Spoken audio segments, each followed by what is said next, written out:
कैसे समय निकालते थे पढ़ाई का? जी, सुबह उठता था 4 साढ़े 4 बजे, उसके बाद वो डो मेकिंग मैंने बोला उसमें 1-1.5 घंटा लग जाता था।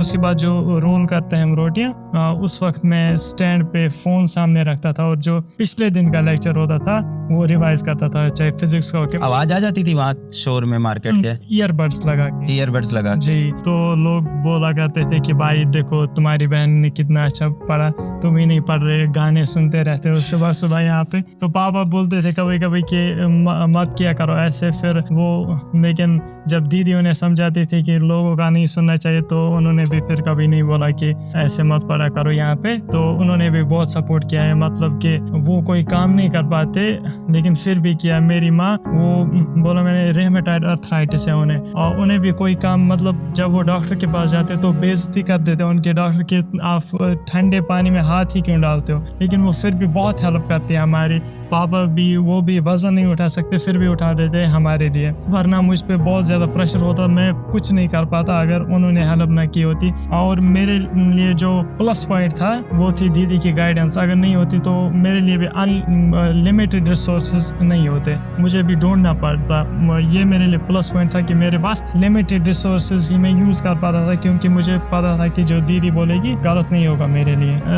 जब नीट में सेलेक्ट हो तो बहुत लोग बातें भी करते थे, देखो भाई पागल हो गया है, दीवाना है, क्या करता रहता है। जो हमारे वहाँ पे पड़ोस में एक जो पटरी वाला है, रेडी वाला, अयाज अहमद, जब उससे कोई पूछता था कि ये क्या करता रहता है दिन भर यहाँ पे ईयरफोन लगे, तो वो बोलता था कि मैं डीप लव में फंस चुका है। किसे फंस गया? Deep love. Deep love? Deep love ji, देर रात फोन नहीं करता है। ओह, अच्छा, सबको लगता था तुम पढ़ाई नहीं कर रहे हो, फोन पे कहीं लगे हुए हो। हाँ, वो कहता था कि आप बताइए, सच तो नहीं है ये बात?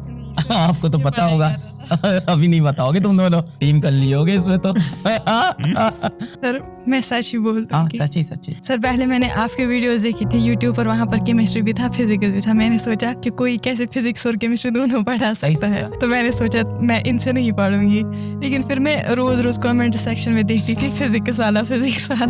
मैंने सोचा एक बार जाके मैं भी देखती हूँ। फिर मैंने आपका इलेक्ट्रोस्टैटिक्स देखा, फिर मैंने अपने भाई को बोला कि अगर पढ़ना है तो इसी चैनल से पढ़ना। इसने सारा कंप्लीट किया था पहले 11 तक आपके लेक्चर से। पढ़ रहे थे?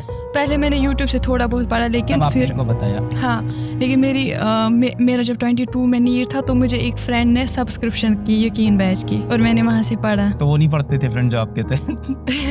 उसने मेरे लिए की थी। अरे वाह, क्या होता, क्या नाम है फ्रेंड का? मिज़ना जावेद को बहुत थैंक यू यार, मतलब उन्होंने बहुत हेल्प मुझे भी की। टीचर्स कौन कौन से लेने हैं उसमें, वाह भाई, बहन जैसी है वो हमारी। वाह भाई, वाह। फिर अर्जुना में आप पहुंचे? फिर अर्जुना से मैंने फिजिक्स और केमिस्ट्री की, और बायोलॉजी जो थी एनसीईआरटी दीदी पढ़ाती थी, उन्होंने ही बोला था कि बायोलॉजी में एनसीईआरटी पढ़ाते थे आपको? जी, यही पढ़ाती थी। अरे वाह। मगर फिजिक्स केमिस्ट्री मैं ही नहीं पढ़ाता था क्योंकि मेरा मैथ बहुत स्ट्रॉन्ग। अच्छा, आप लोग ने कोई स्टोरी देखी थी कश्मीर से कोई सिलेक्शन हुआ पीडब्ल्यू से, आप लोग को पता चलता है?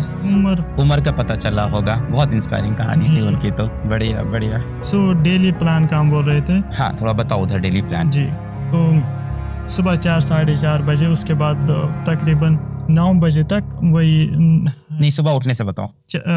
डो मेकिंग होती थी। डो मेकिंग से सुबह आटा गूंदना, फिर वो रोल करना, ये सब सुबह 4:30 बजे। 4:30 बजे के बाद, ठीक है जी, 2-3 घंटे लग जाते थे इसमें। फिर 9 बजे, तकरीबन 9-10 बजे, मतलब टाइम तो समर्स में, विंटर्स में, लेकिन मैक्सिमम टाइम यही रहता था। 9 बजे के आसपास मार्केट निकलना पड़ता था, वहाँ पे भी सामान सजाने में, निकालने से लेकर सजाने में 1-2 घंटे जाते थे, मतलब 10-11 बजे पूरा हो जाता था। उसके बाद वापस घर आना पड़ता था। एक और किस्म की रोटी होती है उसका डो प्रिपेयर करने के लिए, और फिर मैं बैग में अपने कुछ किताबें और कॉपीज लेके जाता था वहाँ पे मार्केट में। वहाँ पे अच्छी सी जगह, मतलब कि एक अच्छा इन्वायरमेंट मैंने अपने लिए बनाया हुआ था वहाँ पे, जहाँ पे मुझे मज़ा आता था। मतलब टेबल भी बनाई थी मैंने वहाँ पे, और इसी के ऊपर यहीं कहीं? जी, यहीं पे ये है ना। इसी में आप पढ़ते थे? यहाँ इसी पे, ये वाली जगह। फिर हाँ, वहीं पे मैं पढ़ता था। टेबल लगाई हुई थी, तो जो भी क्वेश्चन प्रैक्टिस थी रफ पे वहीं पे करता था, और कॉपीज भी वहीं पे बनाता था मैं। टेस्ट बस टेस्ट के दिन पापा थोड़ा काम कम कर लेते थे, मतलब कि बेकर शॉप में भी कम ही काम करते थे उस दिन, तो मैं घर आ जाता था, घर में ही टेस्ट देता था। टेस्ट को सीरियसली लेते थे बहुत? जी बहुत सीरियस देता था। सारे टेस्ट देते थे? जी सारे टेस्ट। जब अभी छूटा है, सिलेबस नहीं कंप्लीट हो पाया तो? नहीं, मुझे मेरा हमेशा होता था, क्योंकि जो मैं हमेशा डायरी मेंटेन करता हूँ, तो डायरी में मैं दिन में किस टॉपिक का कितना पढ़ा वो देखता हूँ। तो उसके बाद जो होता है, जब मैंने एक टॉपिक ख़त्म किया तो मुझे पता है कि पहली बार पढ़ने में मुझे कितना टाइम लगा, तो जब मुझे अगली बार उसे रिवाइज करना है तो मुझे पता है कितना time, for example rotational motion में पहली बार 50 घंटे लगे, मुझे पता है कि 30-35 घंटे लग ही जाएंगे। सो एक महीना अगर मैं 1 आवर पर डे, मतलब कि आइडियल स्ट्रेटजी नहीं बनती थी उससे।